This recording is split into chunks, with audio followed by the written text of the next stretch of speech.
ఎన్నికల్లో గెలిచే వరకు అన్ని విషయాల్లో క్యాడర్ లీడర్లకు ప్రాధాన్యత ఇస్తామంటారు. అండగా ఉంటామని నమ్మబలుకుతారు. నెగ్గిన తర్వాత అందరినీ దూరం పెట్టడం ఎమ్మెల్యేలకు రివాజ్గా మారింది. సూర్యాపేట జిల్లాలోని ఓ నియోజకవర్గంలో ఇదే జరుగుతోంది. దీంతో కాంగ్రెస్ ఎమ్మెల్యేపై క్యాడర్ తిరుగుబాటు చేయడంతో విభేదాలు వీధికెక్కాయి. అసమ్మతి నేతలు సమావేశాలు పెడుతున్న పార్టీ నాయకత్వం లైట్ తీసుకోవడం విమర్శలకు తావిస్తోంది. స్థానిక సంస్థల ఎన్నికల్లో ప్రభావం చూపొచ్చని క్యాడర్ ఆందోళన వ్యక్తం చేస్తోంది. ఇందుకు ఎవరా ఎమ్మెల్యే, ఏ నియోజకవర్గం? What's this inside story?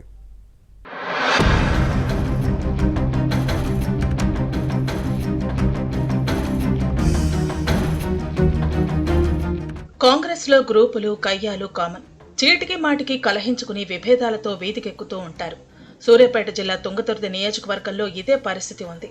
గొడవలు ఎక్కువయ్యాయి. గత ఎన్నికల్లో ఇక్కడి నుంచి గెలిచిన ఎమ్మెల్యే మందుల సామేలకు పార్టీ నేతలతో పొసగటం లేదు.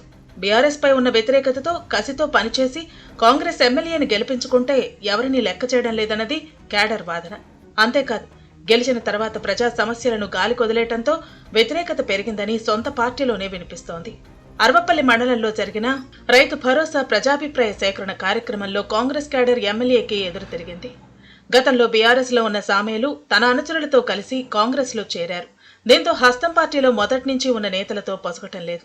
శాసనసభ్యుడి తీరుకు వ్యతిరేకంగా క్యాడర్ బహిరంగ సమావేశం నిర్వహించారంటే పరిస్థితి ఎలా ఉందో అర్థం చేసుకోవచ్చు.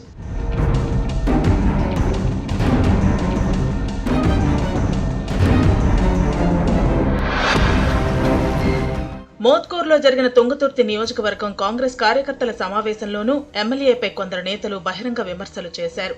మంత్రి కోమటిరెడ్డి వెంకటరెడ్డి సూచనతో కాంగ్రెస్ నేత పైళ్ల సోమిరెడ్డిని భువనగిరి జిల్లా డీసీసీ ఉపాధ్యక్షుడిగా నియమించినా సామేలు నియామక పత్రం ఇవ్వలేదు. తనకు చెప్పకుండా ఎలా నియమిస్తారని ఎమ్మెల్యే అలగడమే ఇందుకు కారణంగా భావిస్తున్నారు. SC corporation chairman Nagarigari Preetham, Bhuvanagiri DCC ఉపాధ్యక్షుడు పైళ్ల సోమిరెడ్డి, సూర్యాపేట డీసీసీ ఉపాధ్యక్షుడు దరూరి యోగానందాచార్యులు, తెలంగాణ అమరవీరుడు శ్రీకాంతాచారి తల్లి శంకరమ్మ, రాష్ట్ర నాయకులు వల్లంపట్ల పూర్ణచంద్రరావు, పర్యపాటి యుగంధర్, నారగోని అంజయ్య సహా ఇతర నేతలు ఎమ్మెల్యే తీరుపై అసహనం వ్యక్తం చేశారు. క్యాడర్ తిరుగుబాటు చేసింది.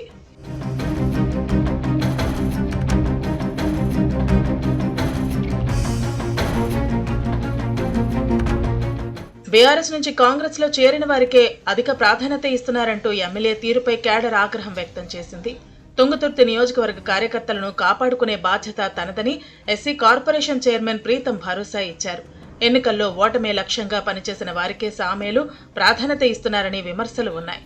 ఎమ్మెల్యే హాజరయ్యే కార్యక్రమాలకు సమాచారం ఆ ప్రాంత కాంగ్రెస్ నేతలకు ఇవ్వటం లేదని అసమ్మతి నేతలు రగిలిపోయారు. తెలంగాణ కోసం అమరుడైన శ్రీకాంతాచారి వర్ధంతి జయంతికి పిలిచిన సామేలు హాజరవ్వలేదని అతని తల్లి శంకరమ్మ ఆవేదన వ్యక్తం చేశారంటే తుంగతుర్తిలో కాంగ్రెస్ పరిస్థితి ఎలా ఉందో అర్థం చేసుకోవచ్చు. అన్ని విషయాల్లో ఎమ్మెల్యే తనయుల జోక్యం పెరిగిపోయిందన్న విమర్శలు ఉన్నాయి. తుంగతుర్తి నియోజకవర్గంలో పార్టీ కోసం పనిచేసిన వారిని తొక్కేస్తున్నారనే ఆవేదన క్యాడర్లో లేకపోలేదు. ఎమ్మెల్యేకి అనుకూలంగా ఉన్న వారికే కాంట్రాక్టులు ఇప్పిస్తున్నారనే ఆరోపణలు వచ్చాయి.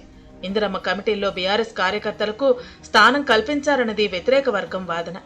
రేషన్ కార్డులు, ఇందిరమ్మ ఇళ్లను కారు పార్టీ క్యాడర్కే ఇప్పిస్తున్నారనే ఆరోపణలు వస్తున్నాయి.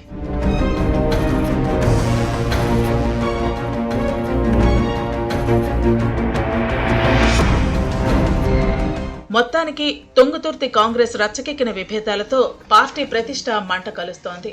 నేతల పంతాలతో హస్తం పార్టీ భ్రష్టు పట్టుకుపోతోందని క్యాడర్లో ఆవేదన ఉంది. అందరినీ కలుపుకుని పోవాల్సిన నేత ఏకపక్షంగా వ్యవహరిస్తూ దూరంగా పెట్టడం వివాదాస్పదమవుతోంది. ఎమ్మెల్యే సామేల తీరుతో పార్టీకి నష్టం జరుగుతున్నా పార్టీ నాయకత్వం పట్టించుకునే దిక్కు లేకుండా పోయిందని సొంత పార్టీ నుంచే విమర్శలొస్తున్నాయి. తెలంగాణ ఆవిర్భావం తర్వాత గత ఎన్నికల్లో తుంగతుర్తిలో కాంగ్రెస్ జెండా ఎగిరింది. ఎమ్మెల్యే తీరు మారుకుంటే భవిష్యత్తులో పార్టీకి ఇబ్బందులు తప్పవనే వాదనలు ఉన్నాయి. స్థానిక సంస్థల ఎన్నికల్లోనే ఆ ప్రభావం కనిపించవచ్చని భావిస్తున్నారు. తుంగతుర్తిలో నెలకొన్న ఈ పరిస్థితిని పార్టీ నాయకత్వం ఎలా సెట్ చేస్తుందో చూడాలి.